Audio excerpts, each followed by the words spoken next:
ապացուցված բան է։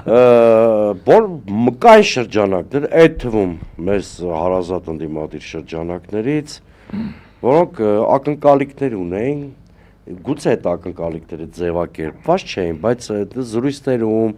Facebook-յան գրառումներում բանում արտահայտված էր, հա, որ այ Վենսը որ գա, գալիս է տարածաշրջանային այցով, հույս կա, բացի Բաքվի ռազմագերիների խնդրից, որին հետո կանադառնանք, բայց ինչ-որ սպասելիք կար, որ հաշվի առնելով Թրամփի վարչակազմի վերաբերմունքը կրոնին, այո, հույս կա քրիստոնեությանը, հույս կա, որ Վենսի այցը կնպաստի, որ եկեղեցու դեմ ռեպրեսիաները կթուլանան։ Նման ինչ-որ հույսեր կային եւ բայց այց չեղավ նույնիսկ մայրաթուր։ Բայց մեկ տեսանք, օրինակ ես որպես քաղաքագետ հիմա հակառակ պնդումը կանեմ, որ Վենսի այցից հետո Նիկոլ Փաշինյանը ոնց որ քաջալերվեց, նոր ազդակա ստացավ։ Ու այս դրվագի համադրումով մի համատեքստի մասին եմ ուզում խոսել, կա երկու հակադիր կարծիք։ Մի մասը պնդում են, որ եկեղեցու դեմ Նիկոլ Փաշինյանի կամպանիայի մոտիվը ներքին է, այսինքն մարդը տոտալիտար համակարգ է ուզում ձևավորի, անցած տարվա ապրիլ-մայիս ամիսներից բոլորին ամենքին եւ ամեն ինչ վերահսկելու ցանկություն ունի, այդ ծիրում էլ Դիմադրության ամենամեծ կենտրոնի դեմը, հա, տես ռեպրեսիան անում, սա մի կարծիքն է, բայց կա նաև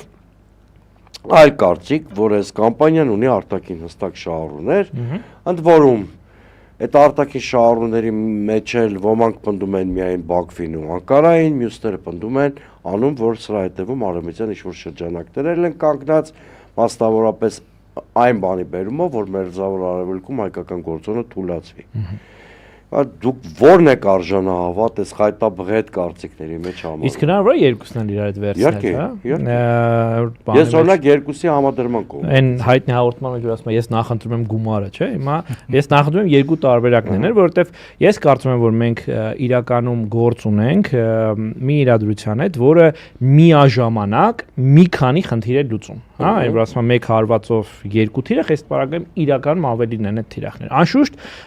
հնարավոր եթե փորձենք դասակարգել հնարավոր շարժառիթները թե ինչու է այսպես եւ որոշակի sense վարկանիշային աղյուսակ կառուցենք, ապա առաջի երկու տեղում հաստատ կդնենք ձեր ասած բաները։ Առաջին տեղում անշուշտ սա ես չունեմ դրանում կասկած, որ սա Թուրքիա եւ Ադրբեջանի պահանջն է։ Ես չեմ ասում, որ դե ֆակտո իշխանությունը հենց այդ պահանջից բխած է անում, բայց այն ինչ որ իրենք անում են, առնվազն համընկնում կա, այդտեղ չկա այդտեղ բան, այսպես ոնց են ասում, ուրեմն հիմնավոր կասկած չունենալու հնարավորություն չկա, այսինքն ես չեմ կարող չկասկածել, որովհետև այդ երկուսը շատ զուգահեռ են գնում իրար հետ։ Ուրեմն, եթե նույնիսկ մի պահ պատկերացնենք դիցուկ, որ գործ ունենք բացառապես ներքին իրադրության հետ, անհնար է, որ այդ իրադրությունը իրականացնողները չտեսնեն, որ դա համընկնում է ճշնամական երկրների թիրախավորման հետ, հետեւաբար գոնե այս փուլում նրանից զերծ մնային։ Իշահ նրա, որ կարանք չէ, որ այսպես էլի հաստատ պնդենք, որ Հայաստանում հայ առաքելական Սուրբ եկեղեցու հետևորդները եւ առավելապես նաեւ վեհապար հայրապետին ամենայն հայոց կաթողիկոս Գարեգին II-ին աջակցողների թիվը անհավանական մեծ է։ Այո։ Եվ եթե կա այդպիսի իրավիճակ, ցանկացած երկրի իրապես պետականակենտրոն ղեկավար, նույնիսկ եթե մտածեր, որ ունի քաղաքական հակադրություն եկեղեցու առաջնորդի հետ, կասեր այս փուլում Քանի որ դրա միջոցով ես իմ արածի միջոցով ես օգնում եմ ճշնամիներին թիրախավորելու վեհապար հայրապետին եկեղեցուն եւ իմ ժողովրդի կողմից իմ հասարակության կողմից աջակցվող կառույցի, ուրեմն ես դրանից պետք է Համել էլեկտորալ կորուստ կարող է ունենալ։ Ուզում ասեմ, եթե խոսքը գնար պետականամետ մտածողության մասին, բայց այդպեսին չէ, ուրեմն արդեն այս հիմնավոր կասկած ունենք, որ գործ ունենք համադրման հետ։ Թուրքիայի եւ Ադրբեջանի պահանջը, ընդ որում ես իհարկե այս տաղավարում եղել առիթներ եւ այլ տաղավարներում խոսելու դրա մասին, բայց եթե շատ կարճ հիմնավորենք, հայ առաքելական Սուրբ եկեղեցուն ըստ էության նույնիսկ ցեղասպանությունից անմիջապես հետո պետական թուրքական այն ժամանակ Օսմանյան, ապա թուրքական հանրապետական, հետո ադրբեջանական կառույցները, ադրբեջանական պետությունը մշտապես թիրախավորել է։ Դե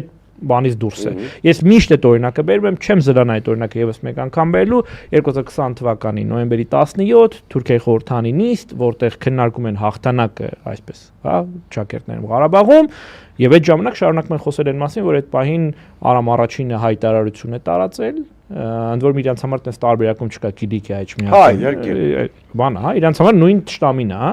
Արամ առաջինը ելույթ էր ունեցել, ասել էր, որ պետք է պայքարել, Արցախի մնացած հատվածը փրկել, ամրացնել մեր պետությունը եւ այլն, իշխող կուսակցության ներկայացուցիչ, իշխող կոալիցիայի ներկայացուցիչը ուղղակի տեքստով ասեց, որ սենց տեքստը ասել, հետաբար մենք դեռ անելիք ունենք։ Այսինքն կա եկեղեցի, որը պետք է թողել։ Եվ այսպիսի օրինակները կարող ենք անվերջ քննարկել, հա։